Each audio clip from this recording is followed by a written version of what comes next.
Hi, everyone. Welcome back to Growing Up in Scientology. We have another interview we're doing today with a good friend of mine who I knew from the Sea Org. Heather, well, your name now is Heather Ruggeri, which is hilarious because we knew a Gianni Ruggeri in the Sea Org. So go ahead, say hi to everybody. Hello. Yeah, so I'm Heather Ruggeri now. Not associated with the Gianni Ruggeri we knew in the Sea Org, although my husband's name is Gian.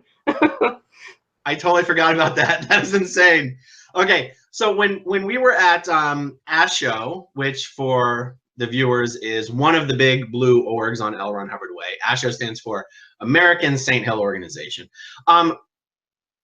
What did I know you as? It wasn't Heather Vutrick, was it? Or was that your last name then? This would have been like 2002 to 2005. Yes, it was Heather Vutrick. Okay. I had been married to a person from Author Services. Right.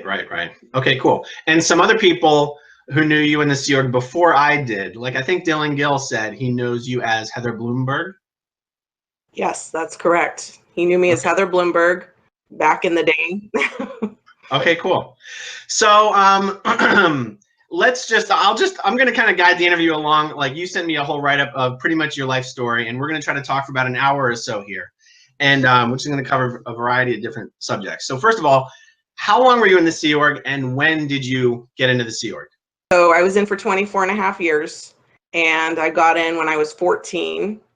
And I started up like days before I was supposed to start ninth grade. Wow. And yeah, it was like a day and night switch for me, where it was like I was on summer break. I got recruited during the summer break, and at 2 days before I think it was, I was supposed to start school, I started the EPF instead. And it was in LA at the PAC base. So was this one of those things where your mom was already in the Sea Org and you were being recruited because you were hanging around anyway, or did you join the Sea Org without your mom? No, my mom and my stepdad were in. They joined in '82, and I was one of those teenagers hanging around the base at the time. I had a little sister who was 2 years old, so I was babysitting her, and I was trying to lead a normal teenage life, but it was very hard because of the environment I was in. But I had a little clique of friends that would hang out with me. I think people that watch Scientology, they've never been in Scientology, I think they get confused by various stories because the policies and the rules that applied to Sea Org members have changed throughout time. So Sea Org members used to be able to have kids, and then even after they couldn't have kids, there was a period where you could join the Sea Org and bring kids with you if they were of a certain age, and all this kind of stuff that people are like, well, how come this story was this way and how come that story was that way? So when your parents were in the Sea Org and you were not, and what, you're 10, 11, 12, 13 years old, how were you guys living in Sea Org berthing in church provided, the church provided apartments on L. Ron Hubbard Way, or what? Yes. Again, it was '82, so we moved into what was called the Fountain Building at the time, and we had a one-room place in there, and there was I guess what used to be a kitchen that was converted into the bedroom for my sister and I. And so we started out with bunk beds and a sofa couch in the main room, and so I was in there with my parents, and then we switched it off to the other room for my sister and I was 12 at the time. So was this that little tiny apartment building kind of on the corner of Fountain Avenue and what is now L. Ron Hubbard Way?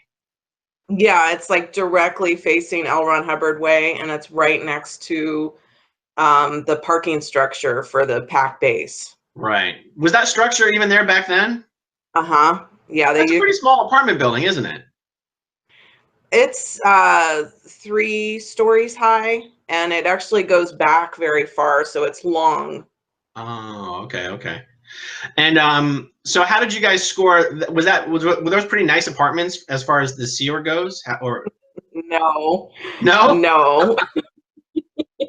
I mean, my first words when we arrived and I hadn't even stepped foot in the building was, I hate it here. So, but what I meant, I mean, all Sea Org apartments pretty much suck, but like on L. Ron Hubbard Way, well, I should say for the Sea Org members that live in the Hollywood area, you've got, well, the building you mentioned, which was the Fountain Building, which at various times was used for staff apartments and various times was not. Then you've got Main Building, which is that giant big blue V-shaped old hospital building. And then like there's what's the other building on Hollywood Boulevard? The Anthony Building. Oh, on AB. Hollywood. Yeah, the AB, and then you've got the HI. Oh, so the AB, I know what the AB is. What was the name of the building with this vertical Scientology sign on it? That was the HI, the Hollywood Inn. The AB, Fountain, the Fountain Apartments, and Main Mess. So, and then you've got Leb Hall, which is also, it's on L. Ron Hubbard Way. From the outside, you might not be able to tell it's straight up apartments, but like even though they all suck, Leb Hall is like the good apartments. Right, and then you have Main Building, which certain floors are just awful, and certain floors are the good apartments. So that's what I mean, though. Was there anything? Did you guys have like the higher end of the shitty apartments, or was it just like shit? To me, it was shit because, like, okay, so in comparison, later on, we moved when I was married to the person from Author Services. We lived on the 5th floor of the Main Building, and those were the newly renovated, which coincidentally, I renovated them when I was on the RPF. So, oh, that's crazy. Isn't that the same floor that Miscavige had half the wing as his own personal apartment? Yes, I actually have to use, I used to have a birthing space down the hall from him. Right. So he had the entire, he had one entire wing of the 5th floor. Is that correct? Mm-hmm.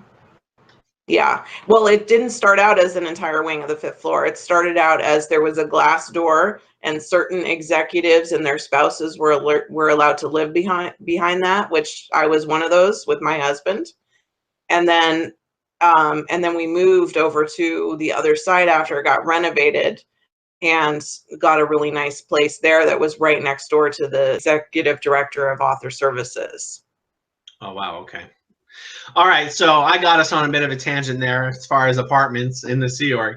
So you're living as a non-Sea Org member with your Sea Org parents in this apartment. And what, you're going to public school up until the point that you get recruited for the Sea Org?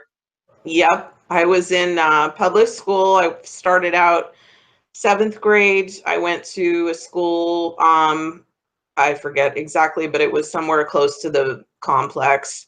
And it was in North Hollywood, horrible gang-ridden school. Was it Hollywood High? Was it the public school for Hollywood? It was the junior high for Hollywood. I got it. Yeah. And then at 8th grade, I went to a school that somehow they had struck a deal with. I don't know how they did it with the school district, but we were going to a school in the Valley, and I was in 8th grade there. And then a bunch of the elementary kids went to an elementary school that was close by. Interesting. And yeah, so I was going to that for 8th grade, and then 9th grade was the Sea Org. Okay. So one of the most common questions that come up when people are watching like Scientology in the Aftermath or a bunch of these YouTube videos is, how do people get brought into Scientology? How do people, well, sometimes they'll go, how do people fall for this? How do people buy into this bullshit? But I think the question, if it was worded properly, would be, how are people closed to do this? How are they sold on this?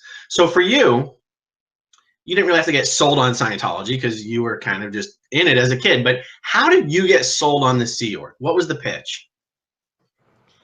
It was real simple. I had been being told that if I didn't join the Sea Org, I was going to be out on the street. Oh shit! Similar. So just like Mimi Faust story.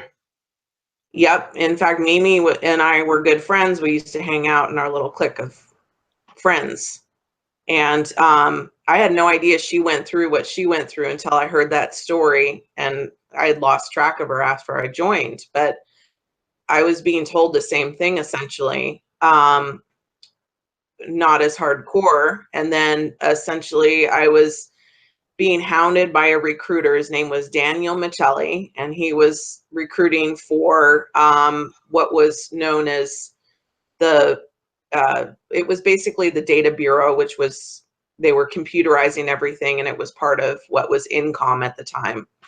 And he was recruiting kids to do the work of scanning all of this data into the computers and getting it, making it available on the computer.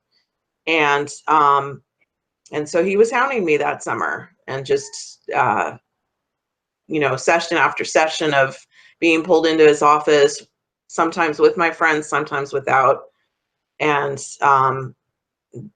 being recruited. And then the thing that kind of switched it for me, that made me go, okay, I'm going to join, is I was actually watching a Sea Org Day celebration on the roof of the parking structure from our room at the Fountain building. And there was something that was being read in one of the references about like doing something for mankind, and what's your answer to this question? I can't remember the reference off the top of my head, but it got me. And I was at that point in my life where I was really trying to figure out, what do I want to do? I knew I wanted to help people, but I didn't know how was that going to manifest? You know, I didn't want to be a doctor. I didn't want to, you know, so I was trying to figure it out. So this seemed like the best option. So a combination of wanting to help people and being given, or having a particular opportunity or avenue stuck in front of your face and said, you can do this, you can do this. But then at the same time also being told, and if you don't make this choice, you're kind of on your own. You're not allowed to stay in the berthing anymore. You basically have to go fend for yourself. Correct. So what was, I'm going to want to dig into this a little more. What was your understanding of what would have actually happened if you had said, no, I don't want to leave this, don't want to join this Sea Org? Would one of your parents have gone with you? Were they telling you you're literally going to be on your own? Because that's what, I mean, Mimi's story, for anyone that hasn't seen this already, episode 8 of season 2 of Scientology and the Aftermath featured, part of the show featured Mimi Faust's story, which is exactly what Heather's here talking about. Her mom was in the Sea Org. She was living there as a non-Sea Org member and was literally told, you're out, and was literally homeless for years, staying at friends' houses. And you said that you didn't realize that had happened to Mimi. What was going through your head on what would have happened if you said I wasn't going to join the Sea Org? I mean, at that age, it's like you don't even really have a concept of what would happen. I didn't really, you know, I was being told that, but I was like, and I was being told that separate from my mom. My mom never knew that that was being, you know, relayed to me. And quite honestly, I think if it had been a forced issue where I said no, I wasn't going to join, and I was being told that I had to leave and be out on the street, I think my mom would have left with me at that point, grabbed my sister and left, because my dad was the one that was the fanatic. You know, he was the one that was dedicated to the cause at all costs, and we were kind of just there for the ride, and my mom was really trying to just keep the family together. Right. For the viewers, you mentioned the word INCOM. So that is a little sub-organization of the Sea organization. That stands for International Network of Computerized Organized Management, which is actually a pretty senior organization within the Sea Org. It's actually one of the 3 or 4 top organizations of the Sea Org. Would you agree with that? Yes. As far as like seniority on the structure and who you answer to, like everybody has to call the people in INCOM sir. Yep. That's how you measure it. Everyone has to call them sir. Yeah. So you held a lot of posts in the Sea Org. I mean, at first when we were going to start this conversation, I was thinking I was going to, you know, introduce it by saying like, you were a big tech person. You were on tech lines the whole time. And then I was like, no, that was just during the time I knew you. Before that, you were in management forever. And so I I don't know if we'll be able to do it justice or if it's even worthwhile trying to explain all the various things that you did, but you were essentially in middle management for a very long time, continental management for a long time, in one of the local service orgs, or more than one for years. Were you ever at international management? I was. Um, I'll just give you a brief synopsis of my history. So I started out at the Flag Bureau, and So let's call that middle management. that was middle management. They had just actually moved from Clearwater to LA, and they were establishing themselves in LA. And then I want to say about 8 months later, I was promoted to go to CMO International. And I was on the what was called the CMO EPF, Commodore's Messenger Org Estates Project Force. And I didn't really know what I was training for at that point. I just needed to get through that part of it first. And I'm going to diverge for a second because I did some interesting things while I was there. I used to clean David Miscavige's birthing room and his offices, which was considered to be a very high honor because only certain people could do that, that had skill. I know people think this is a joke. Like, if you were in CMO and your job was simply to clean offices, almost everybody still had to call you sir. Like, it really is considered a privilege to be one of those people who has the responsibility of cleaning Miscavige's spaces. Yes, exactly. But yeah, so this was like a big thing. I was 15 at the time, mind you, while I was doing this, and I was away from my parents. My mom was in LA and my dad was in LA. So the other part of it too was that I was very much missing them, being 15, you want to be around your parents. And I was flat out told, you're not a kid anymore. You don't need your mommy. So stop whining about needing your mommy.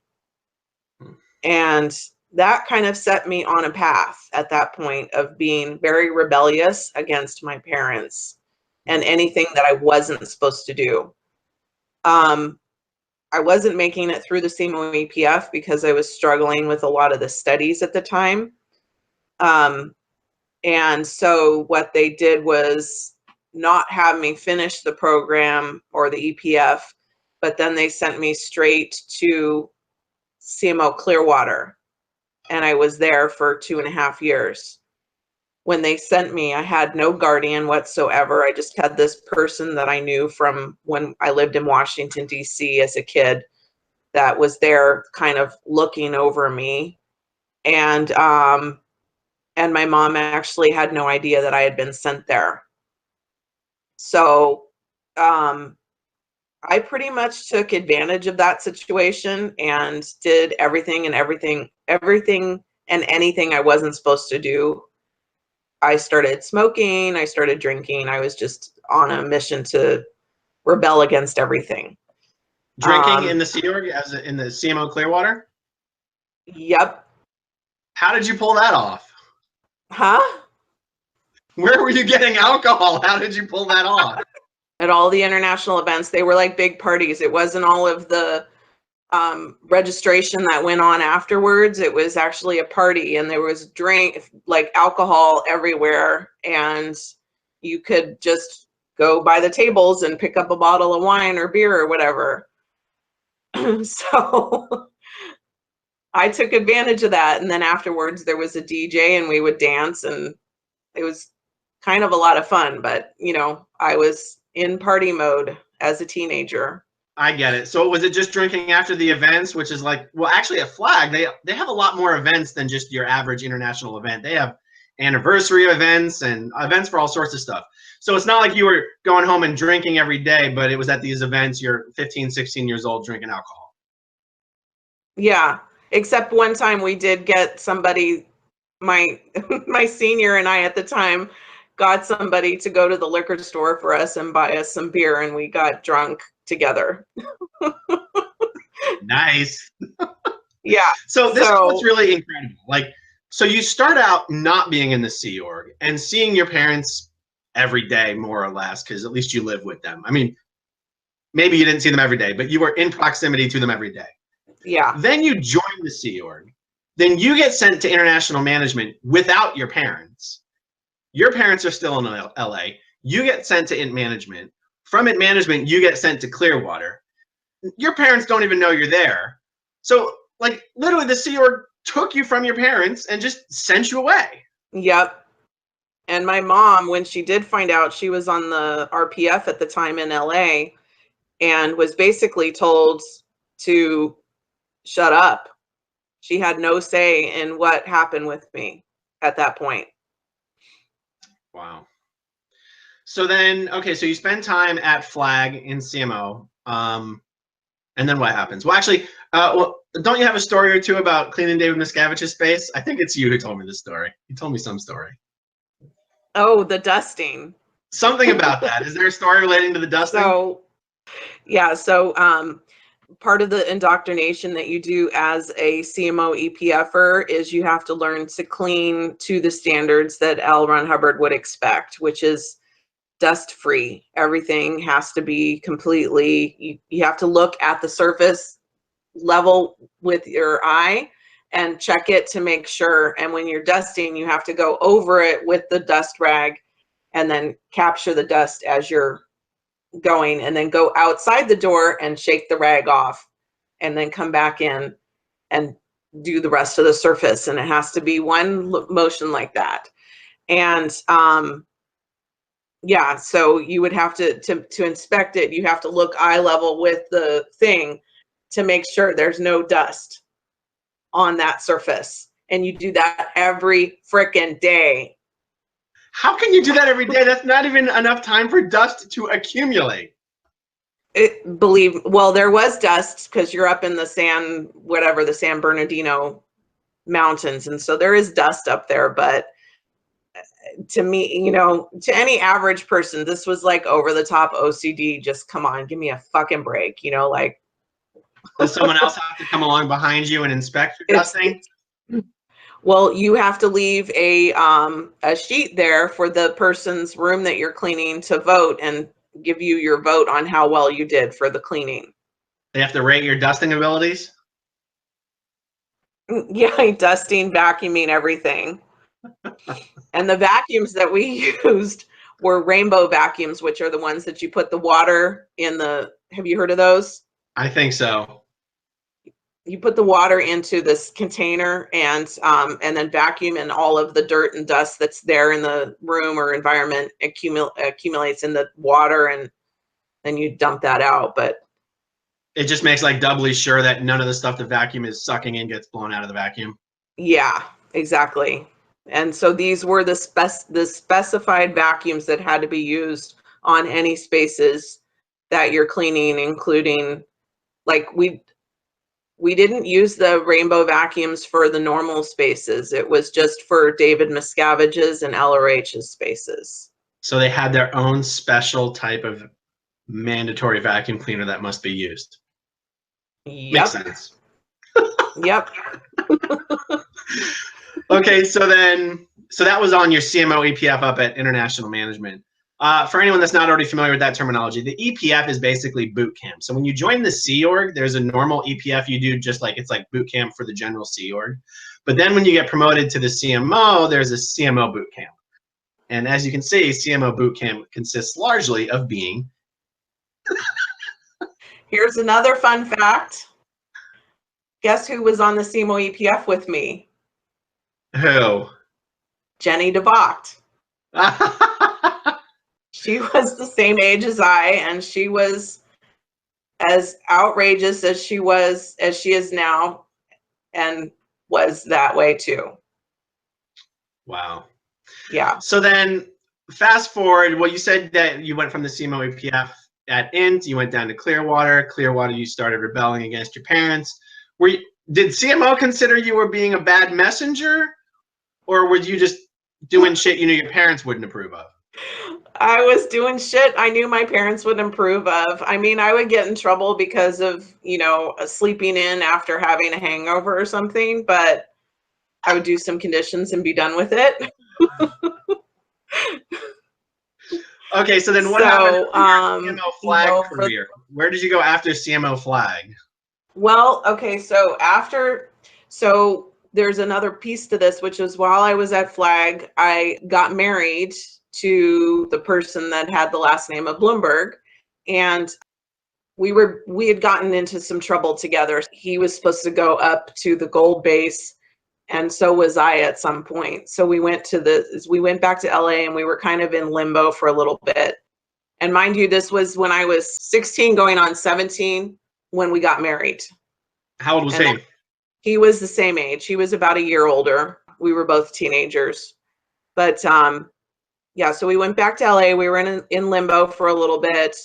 And while we were there in that limbo state, I ended up getting pregnant. And I was coerced into having an abortion, basically, because at the time that I got pregnant, I was doing the purification rundown. And it was considered, and I was shown a reference from L. Ron Hubbard that basically was saying that there could be damage to the fetus because of what I was running out of my body through the purification rundown, which for my age and what I had experienced as a kid couldn't have been a whole hell of a lot. So I think that was very extreme and would have been for somebody that was on extreme drugs or something. So what year are we talking? So I was coerced 87, 88. Was this still a period where technically Sea Org members could have kids? You could not have a kid in the Sea Org. You would have to leave if you were pregnant. So just so I understand, there was a period where you could have a kid, but they would send you away from the Sea Org to a regular org, but you were still a Sea Org member. And then there was the period after that where just, no more kids. You literally had to leave the Sea Org. Which one are you talking about? This was the period where you could have a kid, but you would be sent away. I got it.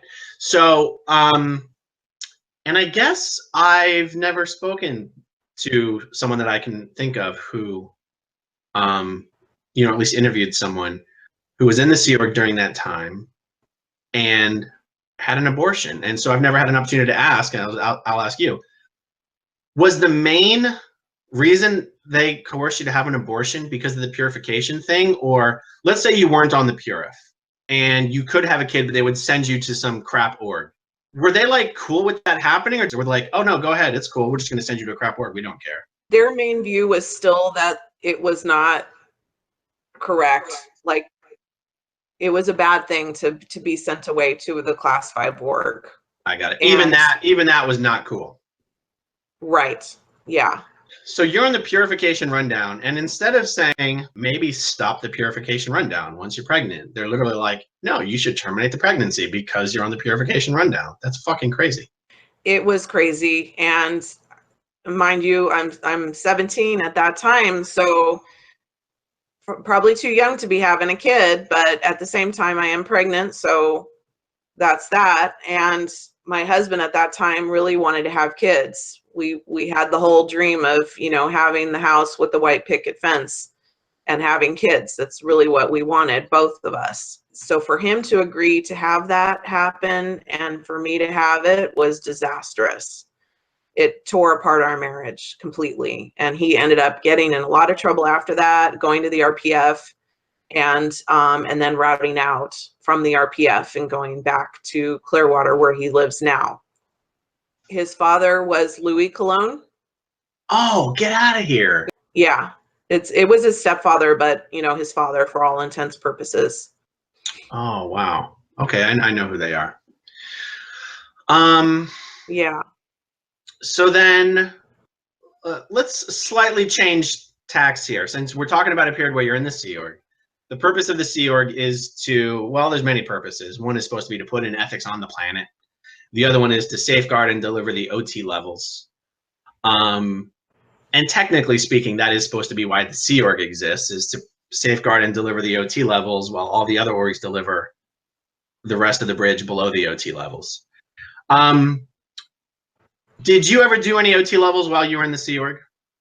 No, I only was attested to clear and then de-attested because something wasn't making sense to me at that time. So were you one of these young Scientologists who attested to clear because apparently you had gone clear in a previous life, or did you attest to clear because you'd had a crap load of auditing in this lifetime and actually legitimately went clear in this lifetime? It was because I had had a bunch of auditing in this lifetime and somehow said the clear cog. And I was touching on stuff from a previous life through my Dianetics auditing, but I had said the clear cog, we stopped all of that and attested me to clear. I got it. So what was your understanding of what you were even doing in the Sea Org and what the Sea Org was doing and why it was there and what it was accomplishing?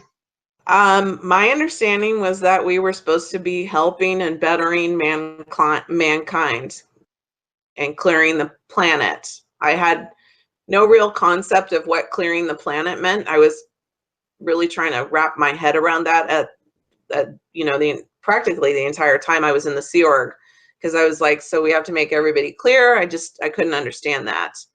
But I had that basic understanding that essentially I was trying to do something to help.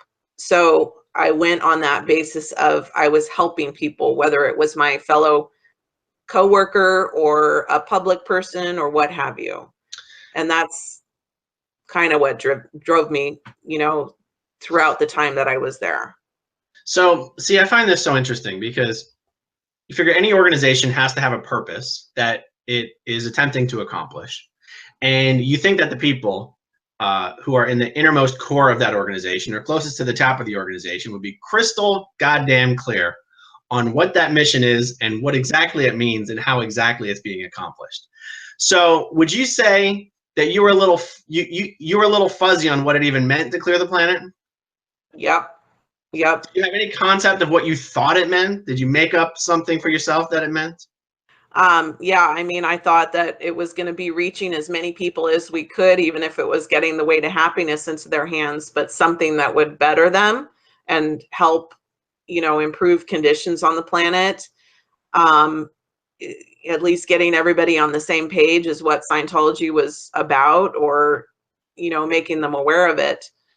But beyond that, I was like, I don't possibly see how we could clear this planet in the sense of what clear means. Right. Did you feel that let's say just for the sake of argument that some Sea Org member says, okay, fine, it doesn't literally mean auditing everyone up to clear. That takes too much time. Maybe it just means making over half of the world aware that Scientology exists. Like, however someone manages to dumb down the definition of clear the planet so that it seems like it's accomplishable. But of course, clearing the planet is a phrase that's used all the time to define what it is that the Sea Org and Scientology is trying to accomplish. As a member of the Sea Organization, did you feel that you or the church or the Sea Org was accomplishing its mission? No. No, because it's like when I would get in a taxi, for instance, to go, if I was being sent on a mission somewhere, or I was taking a taxi from the PAC base to the building on Hollywood Boulevard, I'd talk to the taxi driver and sometimes, and, you know, they would argue with me as to what I was doing.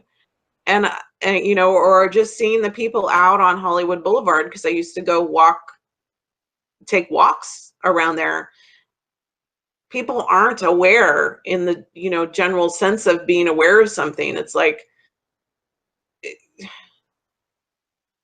that weighed on me. I think the point where we moved from where the international, or not international, but upper middle management moved to Hollywood Boulevard from the PAC base, and just having that interaction on a day-to-day basis of being around there, I think that's where I really kind of started to doubt things at that point, because you weren't so sequestered from everything. We were actually there, like in the middle of a place where regular people are living their lives, and you're seeing these things and you're thinking, okay, I'm supposed to be doing this thing of clearing the planet, but yet I see this on a day-to-day basis. How am I making things better? How is that happening?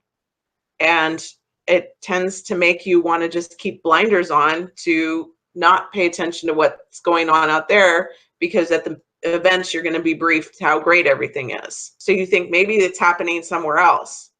Right. I think every Scientologist who's on staff or in the Sea Org has that, I want to call it a phobia, but I'm not sure that's the right word. It's almost a pathology of going, everything I see in front of me tells me that we're not making any headway, but I bet it's going great everywhere else. I swear to God, none of the barriers or obstacles that I ever ran into in the Philadelphia org for even 1 second made me doubt the kind of expansion news that I would hear about at the international events. And looking back on it, it's really embarrassing, because like, we had one of the better orgs, we had one of the better staff, we had very well trained and well intentioned people, and yet it never even dawned on me that what I was hearing in the events about, we rid Colombia of drugs and crime, and we you know, fixed an entire government in Africa. It never was like, never once did I go, sounds like some bullshit. What about you? Did you ever suspect that what you were being told in the events was total bullshit? You know, the back of my mind, I was thinking that, but then you have all these other people and they're like clapping and cheering and yay, everything's wonderful. And so you're thinking, maybe I'm the crazy person, maybe I don't really know what's going on. But then at the same time, I am privy to the international statistics. So it's just, you have this whole confliction going on in your head. Yeah. So you were aware of the international stats. So even at middle management, and I'm always fascinated, you don't hear more about this. Mark Headley has told me that it was general knowledge at international management that since 1996, the Golden Age attack, all of the international stats were crashed from that point on. Now, I don't know if that's later in time than what you're talking about. What was the last point you were personally aware of the international statistics and what they really were? 2008. So, and that was at middle management. Is that true? Were you guys at middle management aware that the stats were actually crashed long term? Oh, they were, yeah, they were going down long term for sure. Like all the major statistics? I mean, like, you know, you had well, all the major statistics. I mean, you had some that were, you know, kind of creeping back up, but it wasn't anything where they were soaring or, you know, taking off or anything. So we're talking statistics like number of hours of auditing that have been well done, new people into Scientology, major courses completed. It blows my mind that middle management and international management, like I figured they would keep these stats on lockdown or something, because, you know, a lot of times, you know, things will filter down in the Sea Org. They do a really, really good job of keeping information compartmentalized. I can tell you that as someone who was just at the service organization level, like we were, you know, some Sea organizations only exist to literally service the public, and all the other organizations above that don't service the public. They just have management capacity. They're in a management capacity. I had no concept Scientology was not expanding by leaps and bounds on a year-over-year basis.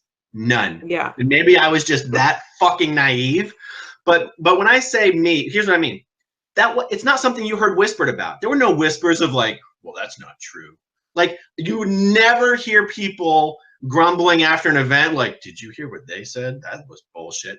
I never heard anybody ever say something like that. Yeah, I didn't either, except one time I did have that conversation very briefly with Mark Hamilton, where I forget, I don't remember what it was exactly, but we were at the event and I was like, that's bullshit, like, come on. And he goes, I know, right? And we had this little brief conversation about it, but that was about the only time. Did you guys promise not to write a report on each other for saying that? Oh, we talked crap about everything and wrote no reports. So I felt pretty, confident about that. That's good. We That's had good. our grumble fest for sure. And so let's see. I had taken a bit of a tangent of asking you if you had ever done any OT levels or what you felt the Sea Org was accomplishing, what was your concept of what the Sea Org was supposed to be accomplishing, whether you felt like it was actually accomplishing it. It seems like the answer is pretty much no. And this is something I want everyone to understand, is that as a Sea Org member, there's this inertia that keeps you there. There's this inertia that keeps you there. There's a million different ways to explain away and justify shit that doesn't make any sense, or just sort of tuck away information that if you took it seriously would cause you to have to completely reinvent your entire life. Like as a Sea Org member, if you get to a point where you no longer believe in your mission or your purpose, or you start to doubt all this stuff, what are your options? To leave your spouse and all the friends you've had for the last decade or two, and you see why I use the word inertia. There's an inertia that keeps you there and keeps you from moving, and it takes a lot of effort to get you to go, I think I'm gonna leave the Sea Org. We're not even talking about leaving Scientology, we're just talking about leaving the Sea Org. So I know I'm fast forwarding over a lot of stuff here, but just to make sure we can have a complete conversation in this video, what was it for you that after 24 and a half years made you go totally shift gears and leave the Sea Org? Very simple, or not so simple, I don't know, but I was at the Flag Bureau. I was posted on a very key executive position, and we were selling the basics all day long, and we were basically on post for maybe 5 hours a day at the most. So for the viewers, the basics is when Miscavige re-released basically every book LRH had ever written. It had all been corrected, and all Scientologists were being told to buy these new set of books for thousands and thousands of dollars. And all Sea Org members, thankfully, I had just left the Sea Org, so I didn't have to go through this nightmare.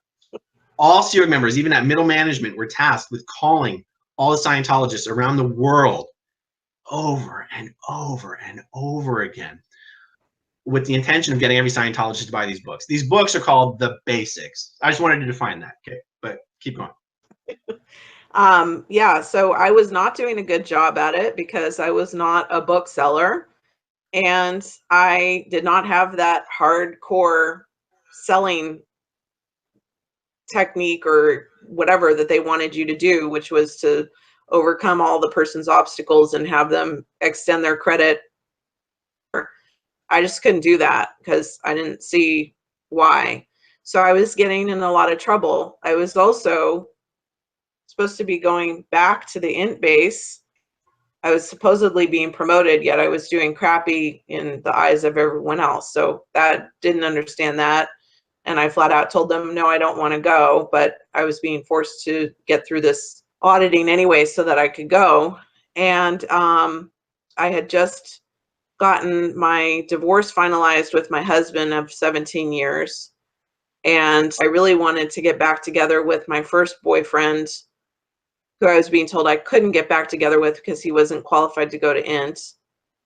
And then at the same time, my mom had just come from the East US Continental Liaison Office, and she had been posted as the finance director there and was in trouble and going through a cleanup, so to speak. And then she ended up blowing from the INT liaison office.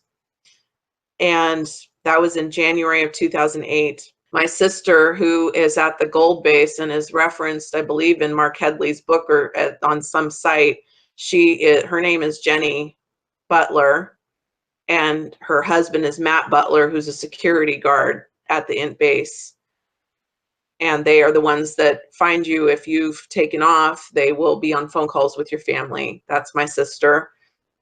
So she and I were both tasked with finding my mom. And so we located my mom, and my mom wouldn't communicate with us back. By this time, it's about, end of January, early February. So then after we located her, and basically security took it over from there to try and get her back or whatever. Soon after that, I was being told, you have to disconnect from your mom. So my immediate question was, how do you do that? How do you disconnect from your mom? So I was given like 3 or 4 references. I wish I'd written down what they were, because I don't remember them, to be honest with you, but they were about the subject of disconnection. And I went to ethics officer, and I was told, okay, so what'd you get from that? I was like, well, what I got was basically, you're telling me that I need to forget about my mom. I need to forget that she exists. I need to stop any communication with her. I need to never have her in my mind again. Well, we're not saying that exactly, but yeah, that's the gist. I'm like, then I want to leave. No, you can't leave, because if you try and leave in your current condition, because I was really actually sick at the time, I couldn't eat. Every time I would eat something, I would go to the emergency room. So, it was really tough for me, because, here I'm being told, don't talk to this person that brought you into this world, that's your mom, and I'm close to her, and many other things that I was trying to do to make myself happy, such as have a relationship with a guy and all this kind of stuff. I'm being told you cannot do that. And it just, it got to me. So one morning, April 3rd, 2008, I woke up. I was actually late for post that day, because we had been up all night, several nights before, and I was exhausted. And just was late. So I got up and got dressed, put my uniform on like I was getting ready to go to post that day, and went to go catch whatever it's called, the Dash bus in LA, the little commuter bus. And decided as I was on that bus that I was going to get off early and go to the metro and go to my grandparents. And I was done. So I did that. I got off a couple blocks from where I was supposed to, went to the metro station, and got to the what's the LA main train station? I think it's like Union Center or Union Station or something. Yeah. I got there. I called my grandparents. I had $8 in my $8 in my bank account and my uniform clothes on, and called my grandparents, and I said, I'm coming to visit you. I have some time off, which, they were thrilled about. And I took a train to their place, which was thankfully in Corona, California, just outside of Riverside. And got there and basically proceeded to get in contact with my mom, and got in contact with her and never turned back. And wow. Was it normal for you to take the bus from your berthing to your post in the morning? we had the option of taking the regular bus for the staff, or we could leave a few minutes earlier and take the Dash bus. Most of the time when we would take the Dash, we'd all go and go to Starbucks and get coffee in the morning, and then walk from Starbucks up to the building. This is another thing that people that watch Scientology get confused about, because there's so many stories like Claire Headley and Mark Headley's story, and even Marty Rathman's story, where they're literally having to escape, or at least plan it, You know, not everyone has to jump over a barbed wire fence, but at least like find your moment to get the fuck out of there. And then other people have stories of leaving the right way. You know what I mean. I've explained it in many videos. If you're watching this video, you probably know what we're talking about. And then there's this, which is a unique one, where on a day-to-day basis, you, as a Sea Org member, you're allowed to take public transportation to go to the office in the morning. And all you had to do was get off early. And yet, because people go, why do people stay for so long? Some people have the idea that Sea Org members are just all trying to bust out of there and all being, you know, imprisoned or something. It's a prison of belief. Right. You know, the title they gave, Going Clear, was a perfect title. Going Clear in the Prison of Belief, I believe, was the title, right? Well, if I could add something in there, as far as getting off the bus early, on any given day that I would have been going in at a regular time, I wouldn't have gotten off early because that would have raised a flag. Because there would have been other Sea Org members on the public bus with you, right? Correct. Yeah. So if you would have got off early, someone might have jumped off after you. Or said, hey, where are you going? Or whatever. But, you know, so this was a day where I was late, and there was only one other Sea Org member there on the bus who didn't think to question what I was doing because I was an executive. And, you know, I was getting off on the stop on an earlier stop than what I should have been. And yeah. Incredible. So, were your grandparents Scientologists that you were going to? No. They are, they have the biggest heart ever. They're Christians, but they've been, you know, made it a point to be in my life the entire time, and be there for me whenever I, you know, needed. And I just know the look on my grandfather's face when I arrived and I said, I'm done. He was like, thank God. Thank God. We've been praying that you get out of that. Wow. Because we don't understand it, but we never wanted to say anything that would, you know, deter you from something that was making you happy. Wow. So during your 24.5 years in the Sea Org, did you see them relatively frequently? I don't know, once a year or whatever? No. I used to go visit before the Sea Org. I would go visit them every summer. My summer vacations were with them. Then joining the Sea Org, I would see them every once in a while for a little stint there. We had a time where they would come and visit us, meaning my mom and my sister and stepfather, and we would have lunch together or something. Those times came and went and things changed, and, you know, so it was very infrequent. However, I will say there was one time when I had just been assigned to the RPF in 95, where my grandparents, for some reason, they got an inkling that something was not going right and they hadn't heard from me, and actually came to the PAC base and were like, where's our granddaughter? We want to see her right now. And I don't know why I couldn't be brought to them, but my husband at that time ended up going and seeing them and talking to them. Wow. Unbelievable. That must have been a red flag for them. It was. They thought it was very strange, but then, you know, believed my husband, who I guess convinced them that I was fine and just out doing something or something like that. I'm not sure. Wow. Okay, so you, after all this time, jump the bus, get a train, go to your grandparents' house. Your mom had been AWOL at this point for what, a month or more, or what, months? Let's see, she left January 2008. I left April, so a couple months. Wow. And so then what's like the immediate thing that happens? Do you go to where your mom is? Does she come to where you are? Do you guys stay separate for a while? I was at my grandparents for probably 2 or 3 days. I told them I need to get in contact with my mom. She's in San Francisco, and I haven't been able to reach her. So we reach out to her, and she's cautious about it because she's like, I don't know if she's trying to get me back or what the tactic is here, but, you know, she was definitely being cautious about it.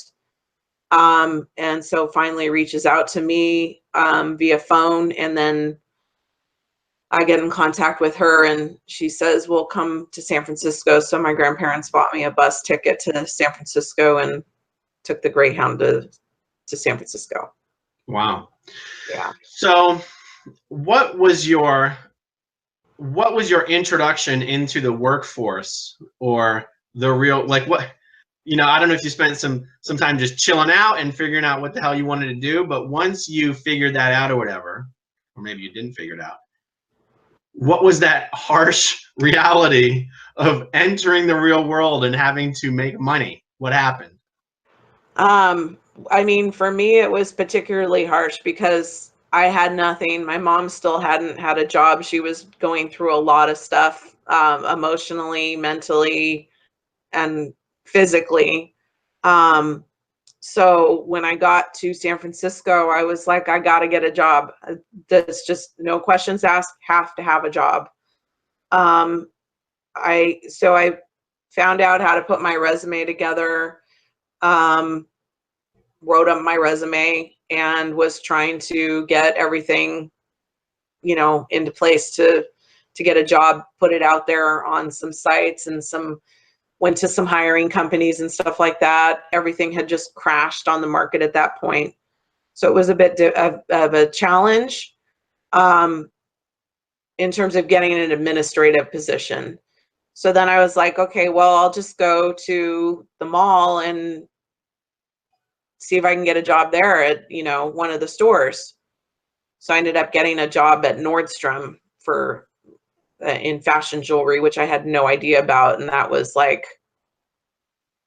I had to go to training for 2 weeks. Anyway, it was just a complete, like, I felt weird. It just was weird for me. Like, in this environment, how do I respond to people?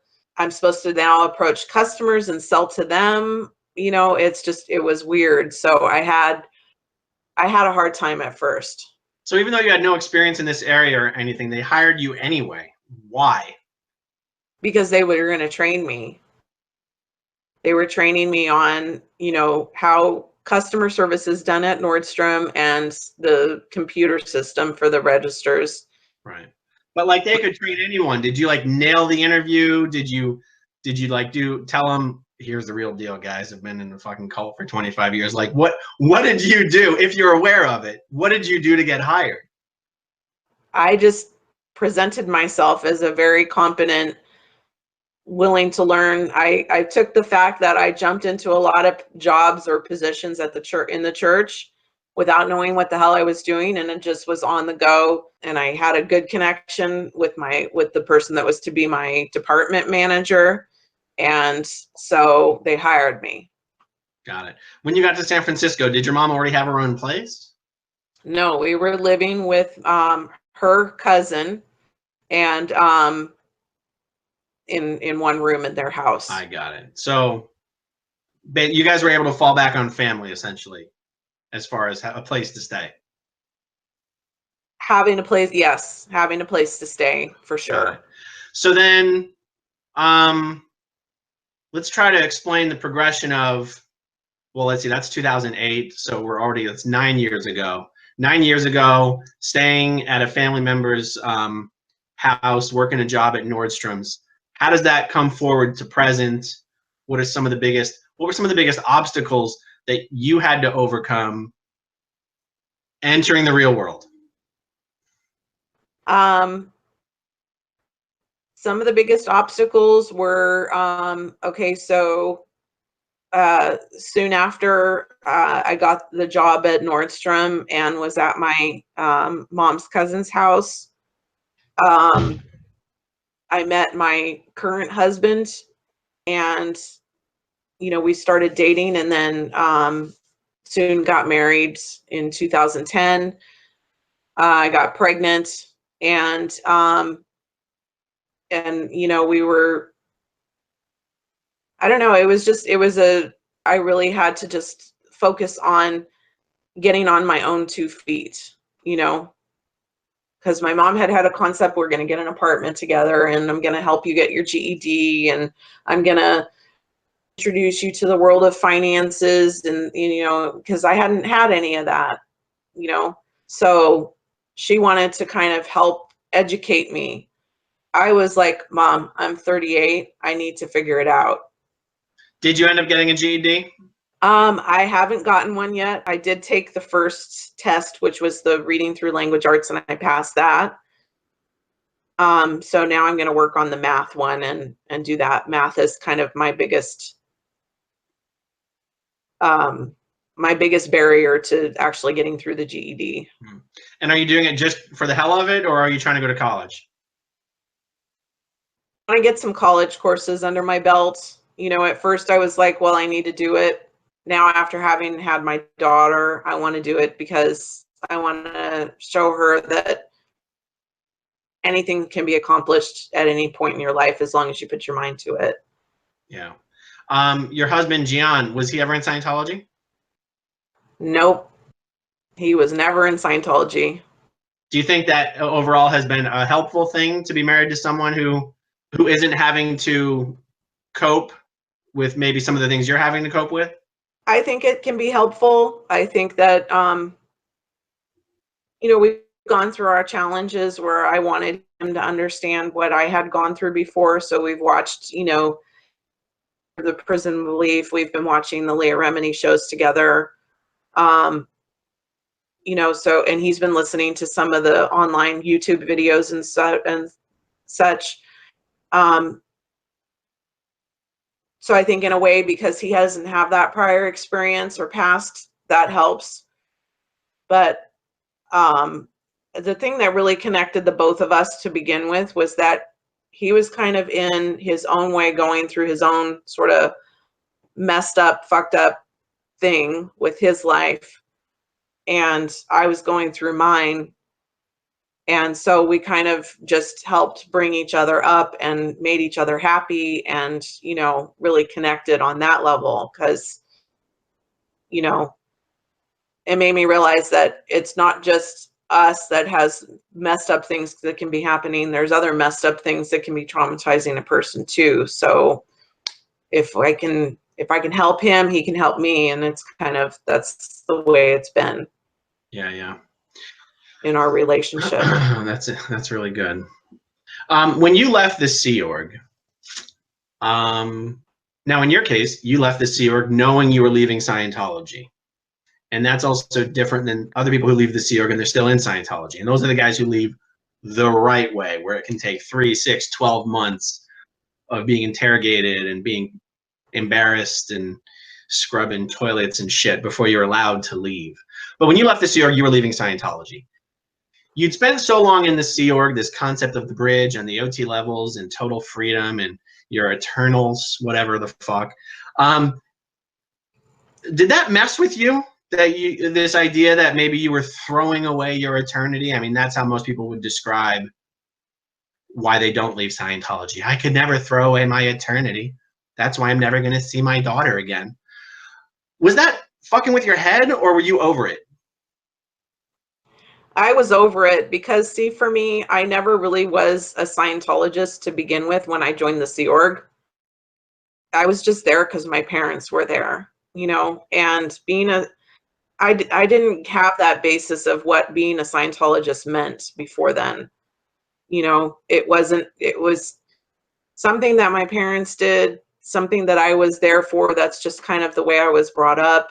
I'd done some courses and I'd had some auditing and so forth when I was a kid, but it didn't, you know, that wasn't it for me. It wasn't the answer for me of any sort. So to me, leaving the Sea Org, leaving Scientology, they're one and the same. I always had doubted it in the back of my mind, and I only stayed because of my stepdad. I only stayed because of my mom. Interesting. Overall, it's kind of a funny question, but I want to ask it. Do you feel like your whole Sea Org experience is something more something you have to figure out how to recover from, or more something you learned from? I'd say there's kind of two sides to that. One is that definitely I learned from it. But there's aspects of it that I feel that I need to recover from, that kind of haunt me from time to time, depending on the situation or scenario. You know, whether it be a nightmare or if my boss yells at me for something, and that kind of re-stimulates something else that happened in the past that, you know, I don't know how to handle. But there's definitely different circumstances or scenarios now that I run into that kind of grudge up stuff. But, you know, watching the videos, watching the shows that Leah does with the various guests, knowing most of those people personally, and being able to talk with friends that I've reconnected with that were in, and, you know, share my stories or things that we, you know, I feel I need to talk about. All those things have helped me. That's great. When you left the Sea Org, did you immediately have nightmares about being back? Not immediately. I would say it happened. I don't know. The earliest I can remember it happening is maybe about a year after I left. Were they like just dreams, or were they like nightmares where you wake up from and you're like, oh fuck, I knew that couldn't have been that stupid? No, they were nightmares. They were usually the same sort of thing, which I ended up going to a therapist for later on. But they were always of me, maybe someone else, like my husband or my husband and my daughter. And we were trapped in LA in one of the buildings there. And I'm trying to get out. And I'm thinking, back of my mind, I got to get out so I can go back home and go to work at my other job, or I got to pay my rent or something. But it was always entwined with something from the present and something from the past. Right. Really messed with me, and I would wake up thinking, God, I am not there. Right.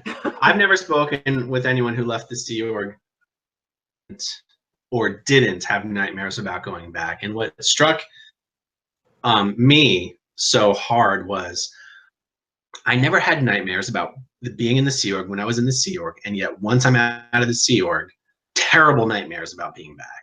And your nightmares didn't even start for a year. I think that's incredible. That long to like get enough distance from it to go, wow, that was fucked up.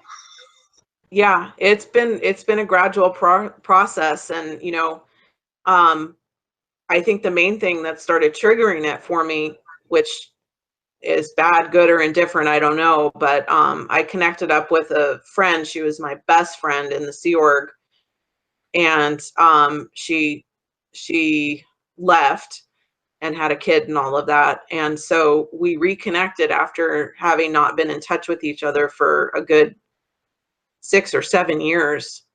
And it finally gave me somebody to talk to and relate my experiences and find out, okay, am I crazy? I've had this happening, you know, but come to find out, no, you're not crazy. It's just part of the process of healing, you know? All right, so last question I'm curious to know. In the 24 and a half years you spent in the Sea Org, did you even so much as ever hear the word Xenu? No, never heard it at all.